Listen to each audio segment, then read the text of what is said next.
Il peut être moral, verbal ou physique. Le harcèlement à l'école concernerait un élève sur 10. Un phénomène de plus en plus constaté en milieu scolaire, avec notamment l'évolution des réseaux sociaux.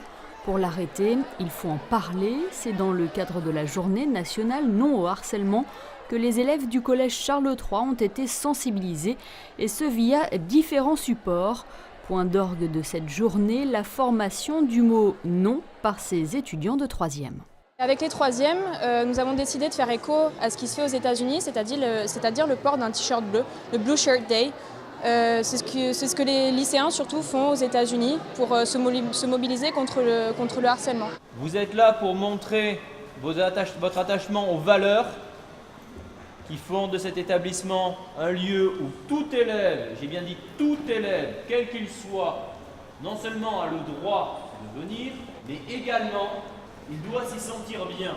C'est important de se manifester pour arrêter le harcèlement.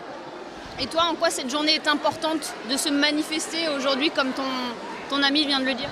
Parce qu'il faut le dénoncer, le harcèlement c'est pas bien, et il y a plein de gens qui se font harceler, donc c'est vraiment pas bien, et c'est bien pour au moins ils se sentent en confiance. Dans les couloirs du collège, le non au harcèlement se décline dans toutes les langues. La solitude, l'isolement s'opposent aux discriminations et aux moqueries. Une seule solution face à cela, le dialogue. Les élèves savent qu'il y a une écoute qui leur est apportée par tout le personnel, que ce soit au niveau des enseignants, mais aussi du personnel non enseignant.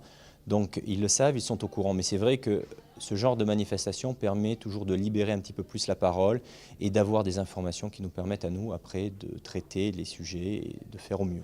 Si cette journée a pu lever le voile sur le harcèlement scolaire, des actions sont réalisées tout au long de l'année au collège Charles III pour lutter contre ce phénomène et soutenir les victimes.